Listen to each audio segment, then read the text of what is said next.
देखिए, हरियाणा के अंदर स्थिति ये है कि मनोहर लाल खट्टर कहते हैं कि उन्होंने हरियाणा को स्वर्ग बना दिया। वही जनता हाथ जोड़कर उनसे कहती है कि हमें स्वर्गवासी नहीं बनना था, क्योंकि तो इनके स्वर्ग के चक्कर में फरीदाबाद पूरा खुदा पड़ा है, बड़े बड़े शहर खुदे पड़े हैं। इन्होंने फरीदाबाद को स्मार्ट सिटी बनाने का वादा किया था, आज नरक सिटी बन गया है। कूड़े के पहाड़ गुड़गांव फरीदाबाद रोड पर खड़ा हो चुका है।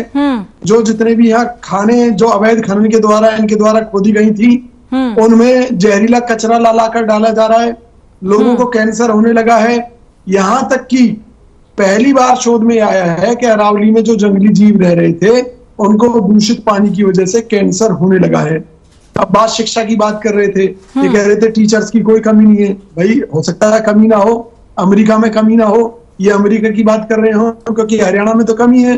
क्योंकि अभी आपने फरीदाबाद का सराय ख्वाजा का जिक्र किया था, इनकी जानकारी के लिए आप इन्हें बता दीजिए कि उस प्रदर्शन का नेतृत्व भी भाजपा का ही पार्षद कर रहा था।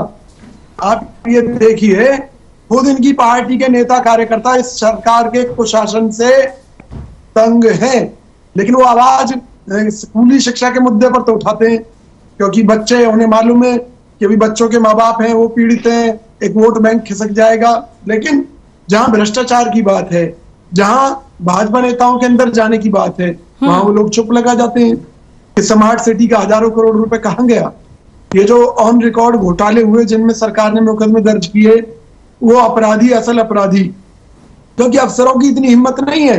क्योंकि कोई भी काम पास होता है नगर निगम की फाइनेंस कमेटी के द्वारा, तो वहां से सब कैसे पास हो गए, किन नेताओं के निर्देश पर हुए, आज तक एक पैसा रिकवर क्यों नहीं हुआ उन हजारों करोड़ के घोटालों में। तो इनके बगल में छुरी मुंह में राम राम है।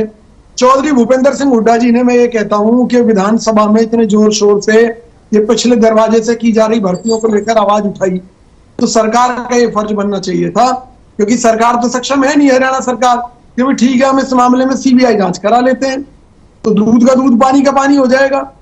तो ये जो है केवल जनता को बरगलाने का काम करते हैं।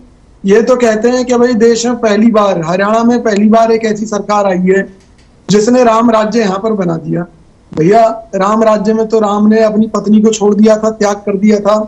तो पहले तो भाजपा के नेता बताएं उन्होंने हरियाणा की जनता के लिए क्या त्याग किया है। हर जगह समस्या है, मेडिकल क्षेत्र में देख लो, प्राइवेट अस्पतालों की लूट, स्कूलों के क्षेत्र में देख लीजिए, सरकारी स्कूलों की जिस हिसाब से भद पीट रहे हैं, प्राइवेट स्कूलों का कारोबार बढ़ रहा है, उनकी फीस बढ़ रही है, उनके रेट बढ़ रहे हैं, हर तरफ लूट है, हर तरफ। मैं ये कह रहा हूँ सड़कों में गड्ढे हैं। अभी भारत जोड़ो यात्रा राहुल गांधी जी के नेतृत्व में हमने यहाँ मेवात से और फरीदाबाद से होते हुए दिल्ली में गई है, इतने गड्ढे थे। मैं ये कहता हूँ कि भाई अगर मनोहर लाल खट्टर जी को भी राहुल गांधी जी को अपना आदर्श मान के प्रेरणा लेकर हरियाणा में एक पद यात्रा निकालनी चाहिए, ताकि जो सड़कों के गड्ढे वो तो ठीक हो जाए। और मैं तो ये कहता हूं, मतलब अगर सीएम साहब रोड पे निकलेंगे तो वो गड्ढे भरेंगे या गड्ढों का काम चल जाएगा?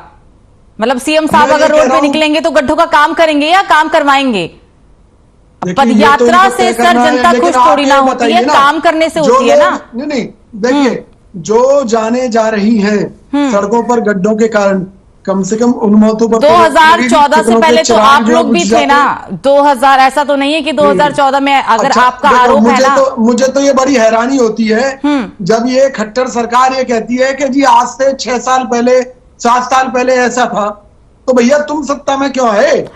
तो जब आप आरोप लगा रहे हैं ना, ठीक है विजय जी, जब आप आरोप लगा रहे हैं ना, ये बात तो मैं आपसे पूछूंगी ना कि सुनिए, सत्ता में बैठे लोगों को आईना दिखाने का हमारा काम है, हमारा ये बताने का काम है कि आपकी मतलब जब सत्ता में आएंगे तो काम नहीं करेंगे, लेकिन जब जो आपके सामने जो सत्ता में पार्टी होगी उसको आईना दिखाएंगे। ठीक है, आएंगे आपके पास, आएंगे आपके पास। सत्ता में रहकर खूब काम किए हैं, जब भी सत्ता से शायद बाहर होना पड़ा। ठीक है, चौधरी भूपेंद्र सिंह हुड्डा ने, इससे पहले इस हरियाणा को लूट लिया गया था।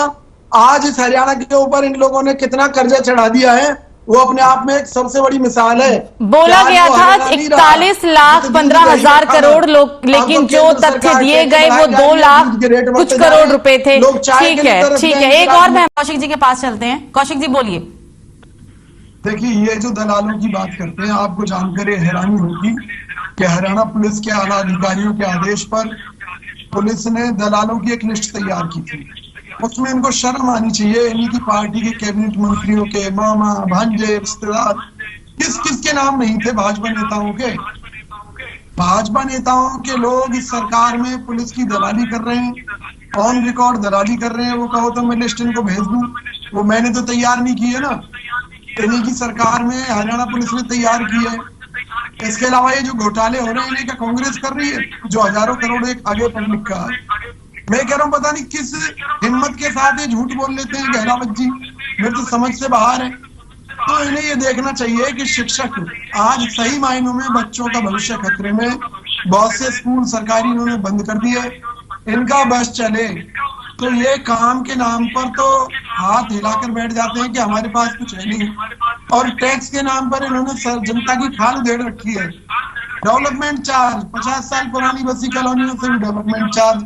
अब ये जो उन्होंने नया फंडा चलाया था प्रॉपर्टी आईडी का, गलत आइडिया लोगों की दर्ज करा दी कंपनी के माध्यम से, कंपनी को दुनिया भर का पैसा जनता का दे दिया और लोगों की गलत आईडी जो है उसमें भर रखी है।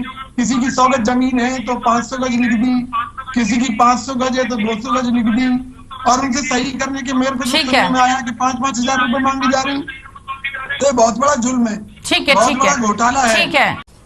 जिन्हें जोड़ तोड़ से हरियाणा में दोबारा से सरकार बना ली, उनका फर्ज ये बनता है कि जो भाजपा के भ्रष्टाचारी हैं उनको जेल भेजने का काम करें, क्योंकि उन्हें गंदगी की सफाई अपनी पार्टी से करनी चाहिए निश्चित तौर पर, और हरियाणा की जनता के लिए अच्छे काम करके दिखाने चाहिए, क्योंकि वो किसके लिए गलत काम करना चाहते हैं। ठीक है आप तीनों, ठीक है कौशिक साहब।